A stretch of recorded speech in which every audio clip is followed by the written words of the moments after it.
গ্রামের নাম শালতলা, ছোট্ট এক গ্রাম, চারপাশে অন্ধকার ঘন জঙ্গলে ঢাকা। গ্রামের মানুষজন সূর্য ডোবার পর খুব একটা বাইরে বেরোতো না, কারণ সবার মুখে একটাই গল্প, শালতলার দক্ষিণে পুরনো শ্মশানঘাটে নাকি অশরীরীরা ঘোরাফেরা করে। কিন্তু গ্রামের যুবক রাকেশ এসব কুসংস্কারে বিশ্বাস করত না।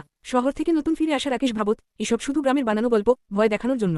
এক রাতে গ্রামের খালপাড়ের বন্ধুর বিয়ের দাওয়াতে দেরি হয়ে গেল। সবাইকে বিদায় জানিয়ে যখন রাকেশ বাড়ির পথে নামল, তখন রাত প্রায় 10:30। আকাশে চাঁদ নেই, কেবল ঘন অন্ধকার আর শোষো বাতাস। এই রে, শর্টকাট দিয়ে গেলে তাড়াতাড়ি পৌঁছে যাব, মনে মনে বলল রাকেশ, আর শ্মশান পথে হাঁটতে শুরু করল। হাঁটতে হাঁটতে রাকেশ লক্ষ্য করল চারপাশে এক অদ্ভুত নীরবতা নেমে এসেছে। এমনকি ঝিঝি পোকার ডাকও থেমে গেছে। হঠাৎ বাতাসে ভেসে এল ধূপের গন্ধ, যেন কেউ মাত্র পুজো দিয়ে গেছে। রাকেশ একটু থেমে চারপাশে তাকালো, কিন্তু কিছুই নেই, শুধু কুয়াশার চাদর। হঠাৎই এক অদ্ভুত শব্দ ভেসে এল কানে, রাকেশের দিকে এসো। রাকেশ আটকে উঠল, কে? সে চিৎকার করে উঠল, কিন্তু উত্তর এল না, শুধু পায়ে নিচে শুকনো পাতার মুচমুচ শব্দ। ধীরে ধীরে সে শ্মশানের পাশে এসে দাঁড়ালো। জলে যাওয়া কাঠের গন্ধে ভরে আছে চারপাশ। একপাশে পুরনো শ্মশানঘাটের চিতা, অন্য পাশে বটগাছের ডালে ঝুলছে সাদা কাপড়ের মতো কিছু একটা।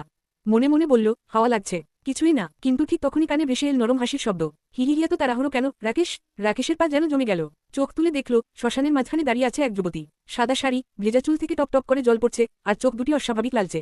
আপনি কে? কাপা গলায় প্রশ্ন করল রাকেশ। মেয়েটি ধীরে ধীরে এগিয়ে এল। তার পা মাটিতে ছুঁয়েও যাচ্ছে না, ঠান্ডা কুয়াশার মতো শরীর থেকে ধোঁয়া বেরোচ্ছে। আমি যে অপেক্ষা করছিলাম তোমার জন্য অনেকদিন ধরে, মেয়েটি ফিসফিস করে বলল। রাকেশ পিছিয়ে যেতে চাইল, কিন্তু পা যেন নড়ছে না। মনে হচ্ছে চারপাশের অন্ধকার তাকে জড়িয়ে ধরেছে। হঠাৎ মেয়েটির মুখের হাসি থেমে গেল। চোখ বড় বড় করে তাকিয়ে রাকেশের দিকে ঝুঁকে এসে বলল, যখন প্রতিজ্ঞা ভাঙলে, মনে আছে? এই বটগাছের নিচে আমায় ফেলে চলে গেলে। রাকেশ কিছু বুঝে ওঠার আগেই বুকের ভেতর তীব্র ঠান্ডা একটা হাওয়া ঢুকে গেল। চোখের সামনে অন্ধকার নেমে এল। পরের দিন সকালে গ্রামের কিছু লোক শ্মশানের পাশে রাকেশের জুতো খুঁজে পেল, কিন্তু তার খোঁজ মিলল না। বৃদ্ধ হরিপদ কাকু ধীরে ধীরে বলল, ওই পথটা এড়িয়ে চলতে বলেছিলাম। ওই মেয়েটা বছর 10 আগে নদীতে ডুবে মারা গিয়েছিল। শোনা যায় প্রেমিকের জন্য অপেক্ষা করে এখনো ঘুরে বেড়ায়। রাতে শালতলার মানুষজন আবার সেই হাসির শব্দ শুনতে পেল। হি হি হি, রাকেশ, এবার তুমি আমার। আজও রাতে কেউ যদি সেই পথ দিয়ে